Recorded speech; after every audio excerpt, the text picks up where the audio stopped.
Hello, everyone, and welcome to session 3C, a Planning for Action session, where we will explore the topic of effectively engaging fathers of color. My name is Arlene Jones, and I'm a family consultant with the Center for States. Joining me and co-facilitating this session is Devin. And Devin, I invite you to come off mute and introduce yourself. Hello all, I'm Devin Washington. I'm a mental health therapist with Conquering Walls out of Columbus, Ohio. Thanks, Devin. And so we'd also like to take this time to acknowledge George Gable with the Center for Tribes and all of the work and contributions that he did as far as planning and designing our session for today. So at this time, we want to welcome all of you to introduce yourselves by typing your name and where you're joining us from into the chat as we prepare to transition to our next slide. I'm seeing Washington, D.C. come in. Hi, Eugene. Hello. Hi, Jamie Albee. Oh, Ohio, Louisiana, Arizona. All right, lots of folks. So before we dive into the content that we've prepared, we just have a few virtual housekeeping reminders for everyone to keep in mind during today's session. Your microphone and video capabilities are disabled and will remain so throughout the presentation. However, we strongly encourage everyone to contribute to today's session via chat. We do have a lot to cover during this 45-minute session, so we apologize in advance if we are unable to respond to all of the questions or comments that are entered into the chat.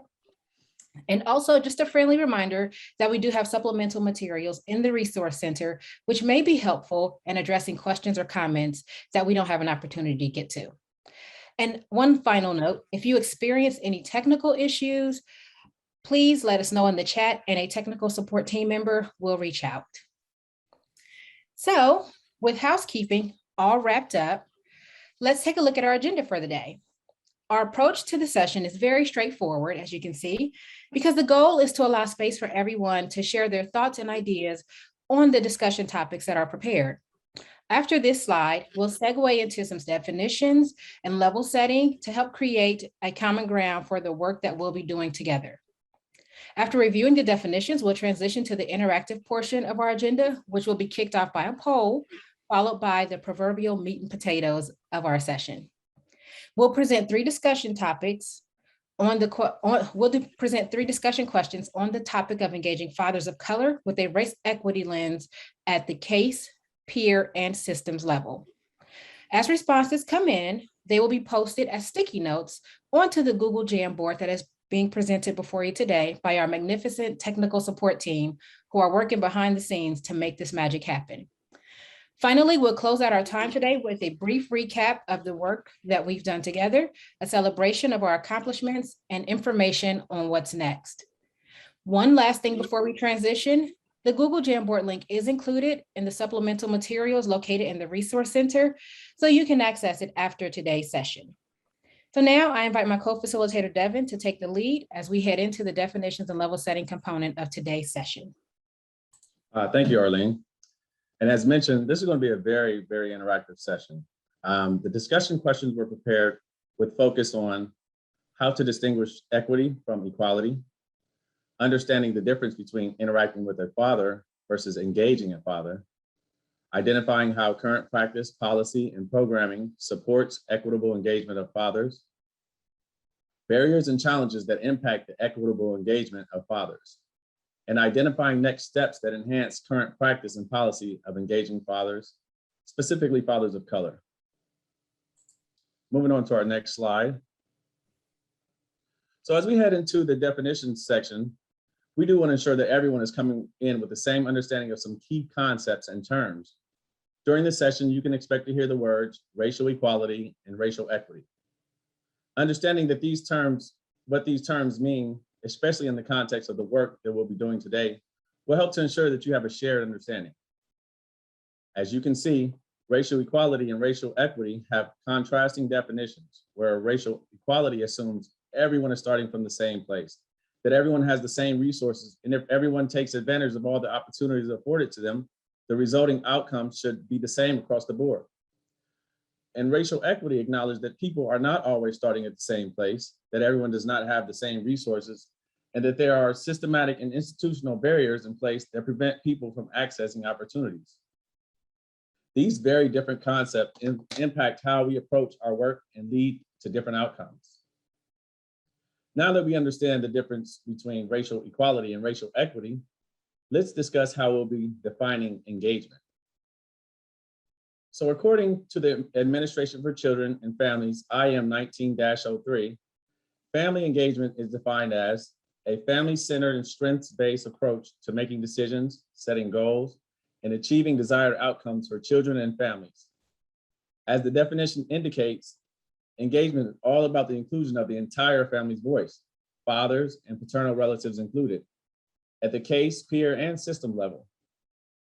A few concrete examples of what this can look like include engaging with fathers and paternal relatives as frequently and as often as mothers and maternal relatives, consistent contact with fathers and paternal relatives, providing an array of case services that are geared toward meeting the supportive needs of fathers, forging partnerships with organizations and agencies that advocate for the relationship between fathers and children, and providing professional and development opportunities that equip staff with the knowledge and skills to effectively engage our fathers. Engagement is essential to creating space that supports equity for fathers of color, as equity can only be achieved if the work culture supports and values the voice of fathers and their vital role in the family unit. Now that we've established some common ground, we'll move on to a quick poll on the topic of fathers of color and equity. So at this time, we'd like to ask our super helpful technical support team to pull up our poll. Thank you. It should show up as a dialog box on your screen. If you don't see it, please let us know in the chat. We invite everyone to take a moment to reflect on the definitions that were provided and enter your response to our poll. To our poll question, I'm sorry. My agency applies a race equity lens when working with fathers of color. If you do not work with a specific agency, we invite you to enter your response based on your experiences working with or partnering with an agency or organization that does engage fathers. So we'll spend about a minute or two here to allow for everyone to respond. Okay, many thanks to all of you. At this time, we are going to close out the poll and have a look at the results.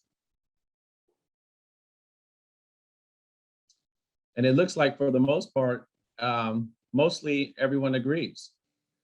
We do have some that disagree, some strongly disagree, but for the most part, everyone is in agreement, and some strongly agree as well. And that's wonderful.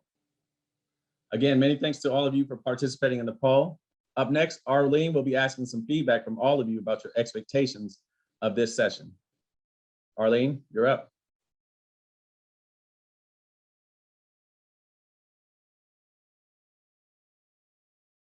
My apologies, fighting with my mute button over here. So thanks, Devin. As Devin said, we are very interested in learning more about your hopes for today's session. So if everyone could please respond to the prompt that you see on your screen. The one thing I hope to take away from today's session is, and as you think about that, just type that into the chat so we can all see what the expectations are.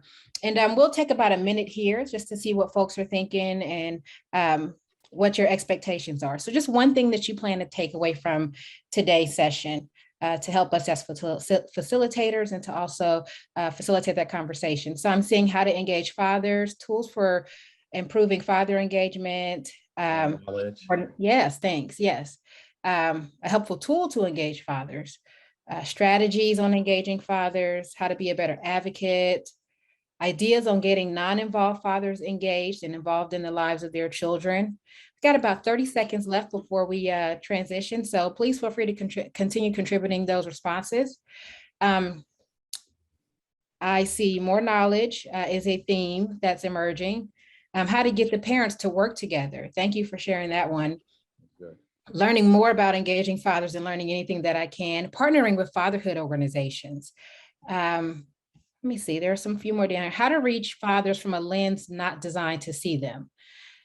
Yes, paternal family engagement skills and healthy adult relationships. So all of these are things that, while we may not be able to get to all of them, please remember that we do have supplemental resources at the Resource Center, and we will also be engaging in some very meaty discussions to be able to address some of those. So many thanks to everyone for sharing your hopes for today's session. And now we are actually going to transition to the meat and potatoes for our session, which is our discussion questions.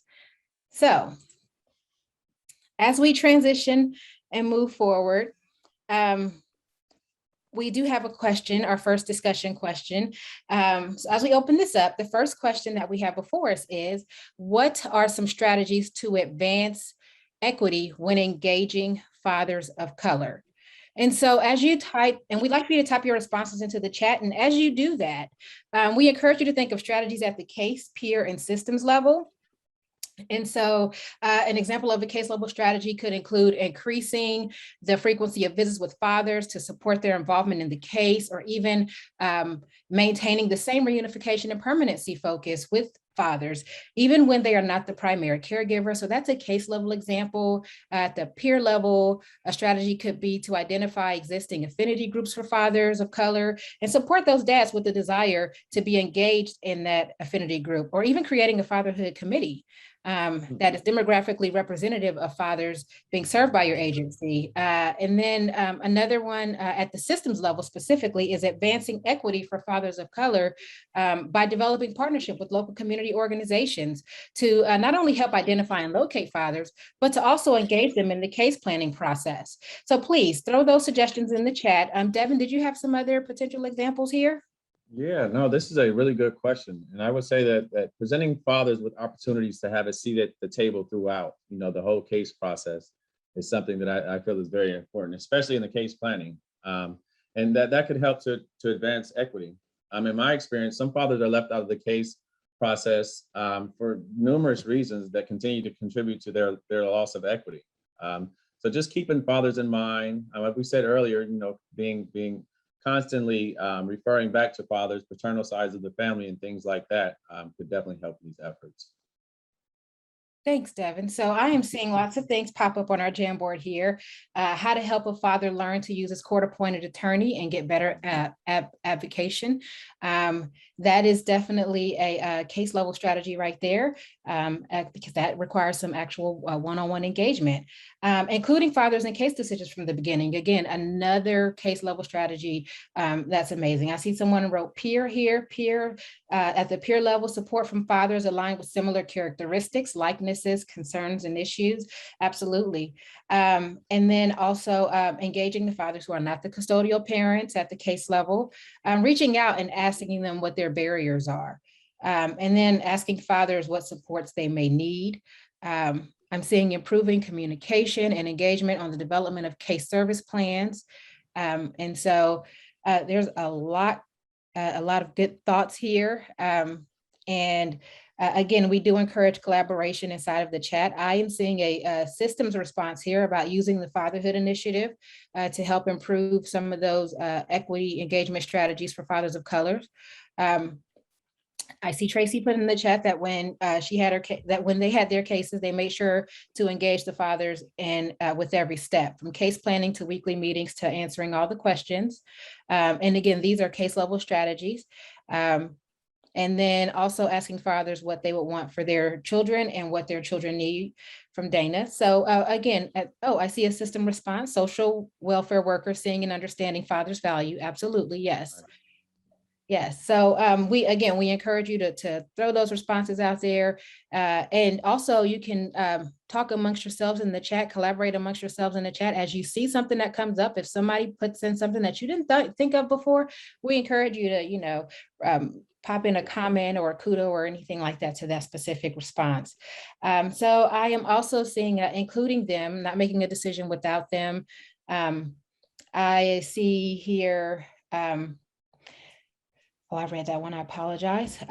Engaging community agencies to start programs for fathers. And again, that's something that is definitely at the systems level, making sure that you have all the community stakeholders at the table so that they can help with that process. Supporting fathers through the legitimation process. making sure fathers are included in all court processes. And that's something that can, take some time.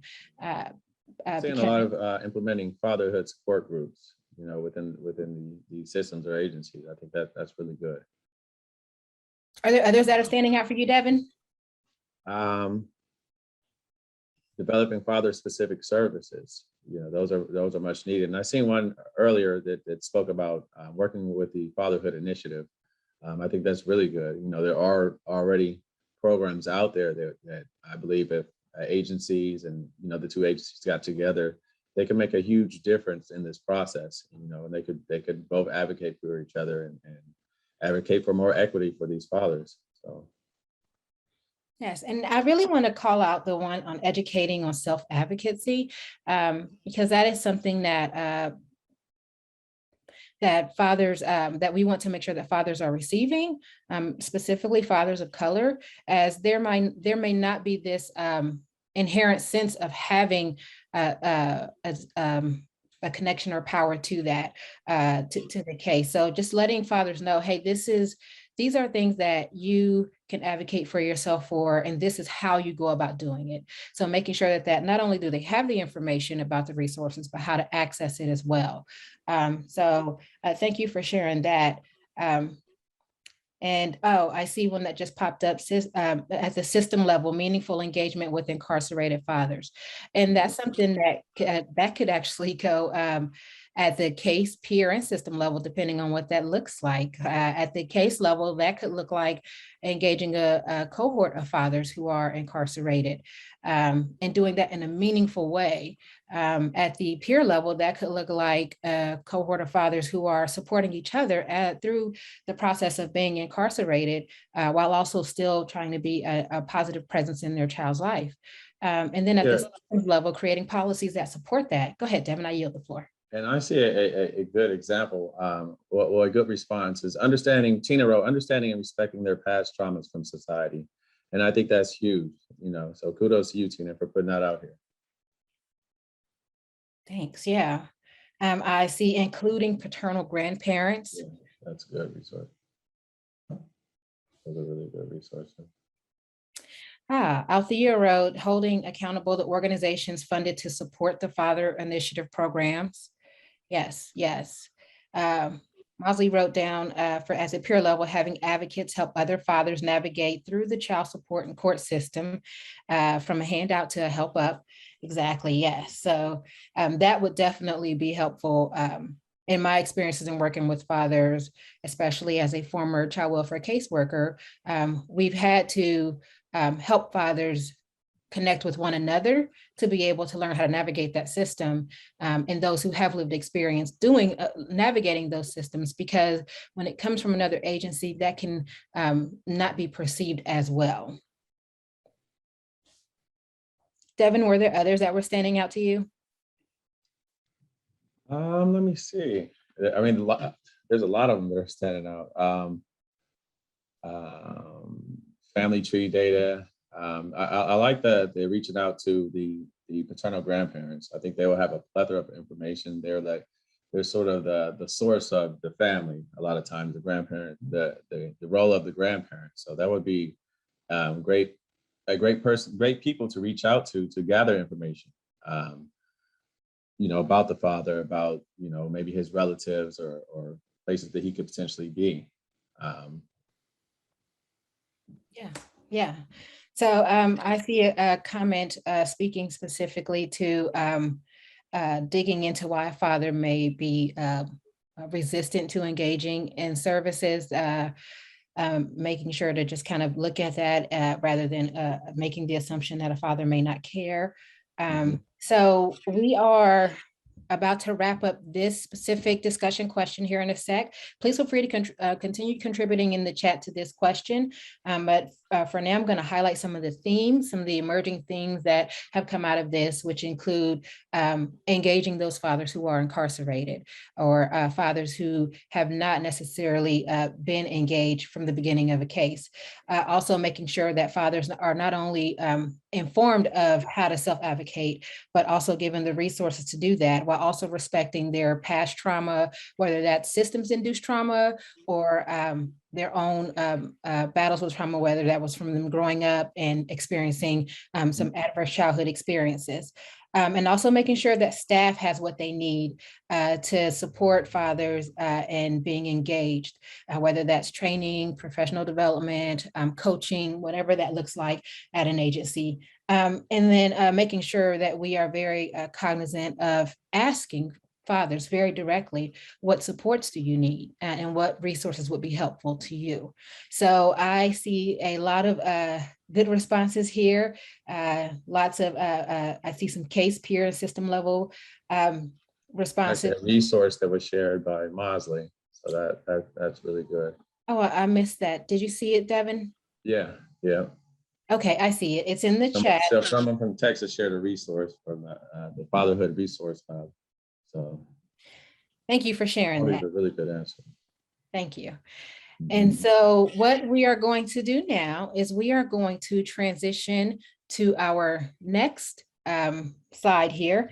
And this one is specific to barriers. And I'm actually going to pass the leadership baton over to my co-facilitator, Devin, on this particular response. So we're going to transition from this Jamboard and allow you guys to answer this question.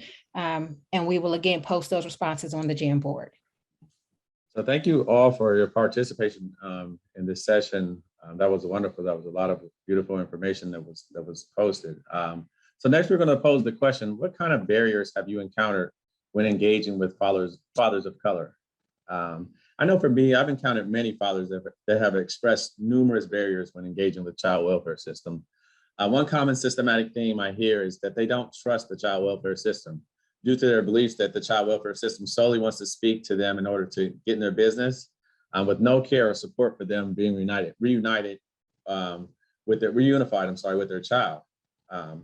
A peer level issue that has often been repeated is that the agency only has interest in the mom and her goals, which don't necessarily align with father and his goals. You know, a lot of times mother and father are sometimes, you know, not necessarily focusing on the best interest of the child.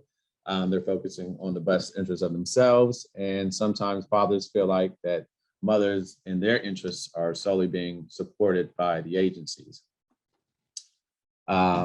So another common barrier I've heard from fathers is that some fathers do not understand the importance of their own role in being a father, due to not necessarily having fathers in their own lives, due to not necessarily having any father figures, and even in society, like the role of the father is minimized, and in which, you know, the role of the father and the role of the mother is just as important. You know, you have children are both male and female. They need a female perspective and they need a male perspective just as much, so they can learn how to engage and just be productive citizens in the world.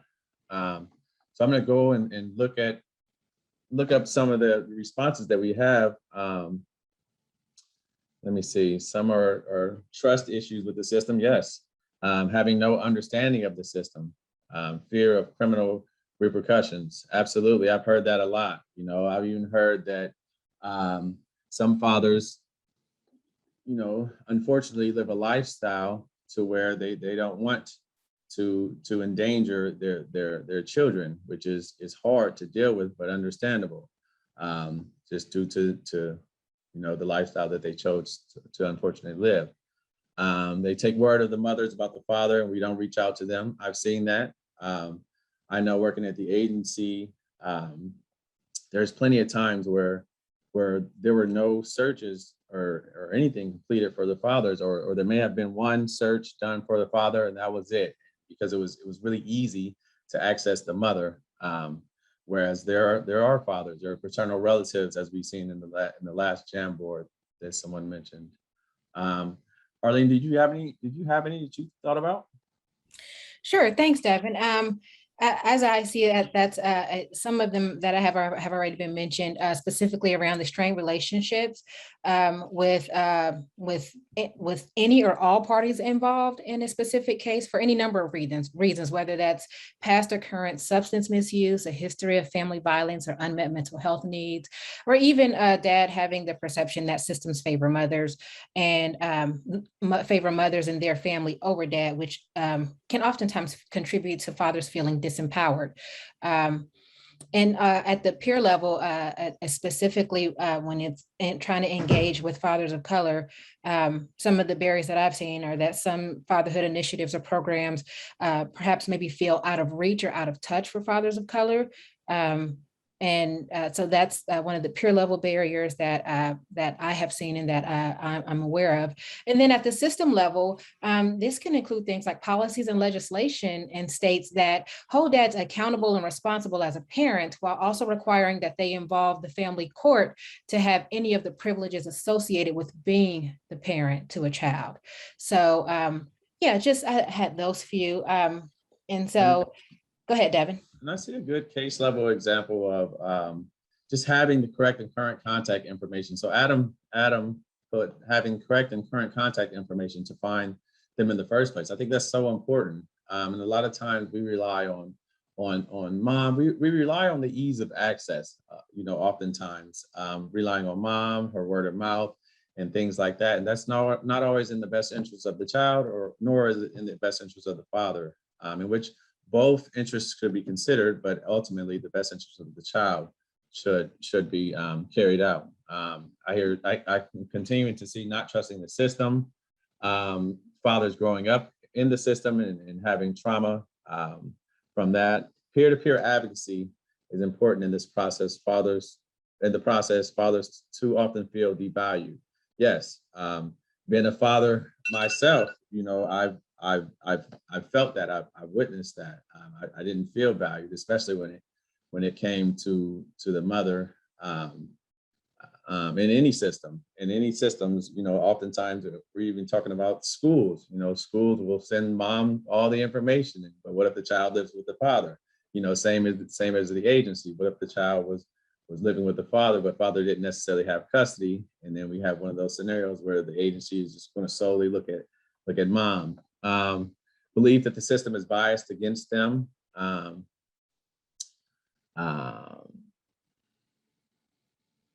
Custody is assumed to be with mom when there is no order in place. Father is still treated as if his voice or role doesn't matter. Really, yeah. Parents do not have a speaking relationship. And that definitely hinders the child. And like I said, typically in agencies and agency workers, we go off ease of access and who's right there, mom. So I'm now going to go on to talk about some frequented themes that we see here on this Jamboard. So having no understanding of the system, yes, afraid to ask for help, right? Sometimes just being a man, growing up as a man, you're taught to do things on your own and not necessarily do that. So it's not the most comfortable feeling, asking for help. Trust issues with the system. I continue to see that. Feeling judged for their past. Low self-efficacy in their children's lives. Yeah, not even understanding their roles, not even understanding the role of the father. Let me see.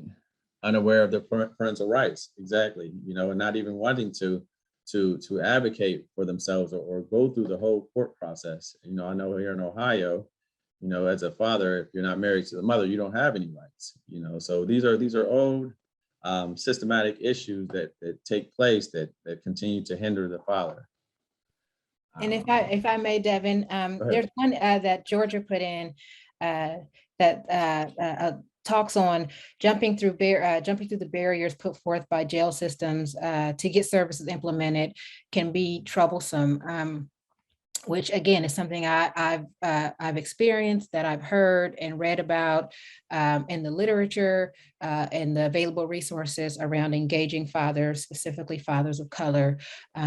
because it takes a great deal of effort to get the approval to visit outside of normal visiting hours. And then outside of getting the approval, it's getting the services in place. And the thing that really kind of all of that falls back on and trying to keep the focus on is that because a father's incarcerated doesn't mean that he can't be active or engaged in a case. And it's so great to hear that there are folks who are aware of that, as indicated on these barriers, which means that we know that we are trying. And so we only identify it as a barrier if it's gotten in the way. Yeah. Two other good ones, and then we're going to transition to our next Jamboard. But I'm seeing generational trauma, which is a good one. Another might believe that the local department as a whole is racist. You know, when you're dealing with fathers of color, oftentimes you may feel that way. So, yeah, thank you guys. Thanks everyone for your participation. We're going to transition onto our next Jamboard, and I'm going to turn it back over to my co-host Arlene. Thanks, Devin. So as we prepare to transition and contribute to our very last Jamboard, this planning for action session, apologies, is truly about thinking about an action step that you can take. So in our final discussion question, we really want to encourage everyone to think about all that was shared during this session, from the definitions to the sharing of strategies and barriers that we were all just discussing. And as you reflect on these things, we want you to respond to the discussion question that's on the screen, which is, within the next 90 days, what will you do to advance equity for fathers of color? And as you identify this one thing, try and focus on things that are within your own power. This means things that don't require a supervisor's approval for you to accomplish that action step, or a change in policy or practice. And again, just one thing that you can do that's within your power and that you can accomplish in the next 90 days, so that fathers of color can experience equity when being engaged in child welfare services. And so for some folks, this can be as simple as going to visit a father who is incarcerated, walking through that whole process. That can also look like identifying fatherhood groups, fatherhood affinity groups that are in your local area. And so those are just two examples of things that can be done. And so I'm seeing some things pop up here. I'm sorry, go ahead. Oh, I yes. was going to just speak for myself. One thing that I'm going to definitely do when working with families is just explore their generational trauma. I really like that, and also explain more the value and the role of the father to the fathers. You know, to the hard to reach or hard to engage fathers of color, because they don't know what they don't know oftentimes. So. Thank you for that, Devin. Yes, I specifically remember, for me, when I was a worker, when I was a CASA, and even as a trainer and consultant, I always encourage fathers, which was a mindset shift for me. So that's what I needed to do at my case level, my mindset shift at my case level, and as a trainer for child welfare agencies, that would be the systems level. What I did was I encouraged and trained folks on how to have a mindset change. And what that looked like was, and this specifically speaks to the comment that Caitlin has in the chat about the barrier of a parent not wanting to be involved because there's some blame on the parent who is, I'm gonna use air quotes here, at fault for the child being in care. And so being involved with the child welfare system. So one thing that I learned to do was to focus everyone's attention on the child well-being. As long as we're focused on the child well-being, nothing else matters. I am coming to you as a father to say, okay, well, how can we help little Arlene, leave this interaction better than when she came into it? And so that's one of the things I'm seeing populate on our Jamboard here. Some of these responses, include them in the process and advocate for their needs and be intentional. Yes, that's definitely a 90 next day action step that can be taken. Go beyond asking the mothers for the father's information. Don't be so quick to assume blame. And listen to fathers of color, listen to learn. I really like that example or that action strategy, because it does change our mindset from, well, why are you doing this, to what happened to you, which is very important, because we're able to learn what happened to someone. We can understand why they respond in such a way. Also ensuring that a father's contact information is listed on referrals. Yes.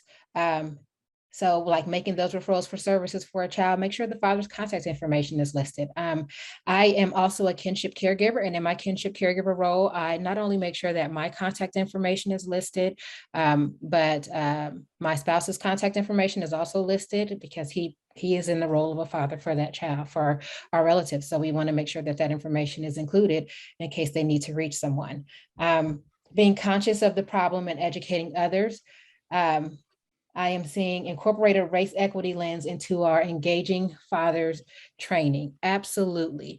That one that's a good one, because once we understand that even with access to the resource, even with the resources being available, there are all of these systemic and institutional barriers in place that prevent folks from being able to access those resources. And so keeping that in mind and incorporating that race equity lens into your training on engaging fathers would be very helpful. Remove implicit biases first. The impression of the mother or the father's absence should not be a negative conclusion. Exactly, that does require that we address our own implicit biases. Being inclusive of fathers by asking them what their capacity to be supported looks and sounds like. I really love that one, because it really allows for the father to say, look, I may not be able to step into this specific role holistically because of my own issues right now, but if given the resources and the opportunity and the support, I could be able to do that, but I need this met first. It's like asking someone to pay bills inside of a house that they don't have yet. So you have to have the house first to be able to pay bills. Devin, are there any others that are standing out for you? Yeah, one that talks about researching the father-specific initiatives and programs in the community, and I would go further and say sharing that with your agency, share it with your colleagues. I mean, sharing that with everybody.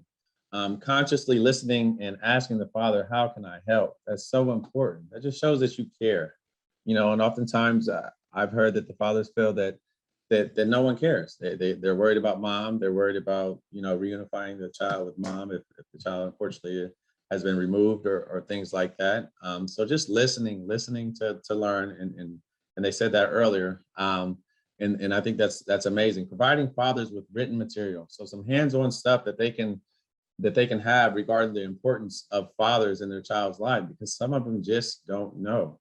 Some fathers have never had a father, have never had that paternal figure in their lives, and they just don't understand it, and they look out in society, and they live in society and see and feel the effects of and it kind of feels like mom matters. When people are talking about children, they're talking about moms. I mean, for me, being a father, and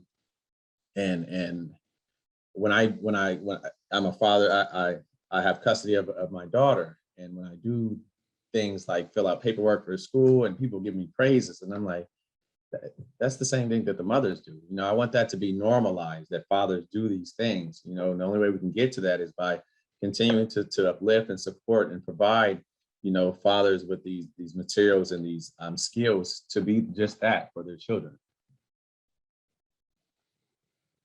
Thank you, Devin. Yes, Yeah. absolutely. Great points. Yes. So we are just about to wrap up this Jamboard here in the next few seconds. So we encourage you to contribute your any additional action steps that you have in the next 30 seconds here, so we can transition out to prepare to close our session for the day. And so again, I really appreciate everyone who's contributed to this session and to help work across jurisdictions, work across the nation together to help advance that equity for fathers of color. So we are going to my apologies. We're going to transition to our next and final slide here. And so with that, As we close out today's session, we just want to again thank all of you for sharing your time with us. We also want to remind you that the Resource Center has lots and lots and lots of supplemental information that are connected to the specific session. And that includes the link to the Jamboard that all of you were able to contribute to. And so you'll be able to see those responses in case you forgot any of them or anything like that, or something really stuck out to you and you were like, I want to look into that and revisit that. So yes, please visit the Resource Center to access the supplemental materials. We also encourage all of you to keep in mind that this Planning for Action session is a call to action. So with that being said, we completely invite you to keep asking yourself, what is it that's within my power that I can take action on and get that one thing done within the next 90 days, just one thing. And so again, many thanks to all of you. And as I prepare to sign off, I invite Devin for anything else that he'd like to add or say. Oh, thanks so much, Arlene. And I want to thank everybody in attendance. I mean, I appreciate you guys. I appreciate the responses and the participation. The work we all do is very important. And also so is the role of the father. You know, we have to inform these fathers. We have to let them know how important and how needed they are, especially in today's society. So I say, let's move forward with equity. Let's shift the roles and let's empower our fathers to instill greatness in their children. Thank you all. Yes, definitely. Thank you all. And remember, continue to identify those next steps for accomplishing your action step. So many thanks to all of you. We hope that this session was informative and that it was helpful. And again, we encourage all of the collaboration throughout the rest of today's session. And so if there are additional questions or comments that you have, again, please feel free to reach out to each other. Feel free to access the Resource Center and the supplemental materials. We are hopeful, again, that this was helpful, and again, encourage and empower everyone to act on those next steps, those action steps. Thanks so much, and we hope that all of you have a great and wonderful remainder of your day. Thank you, guys.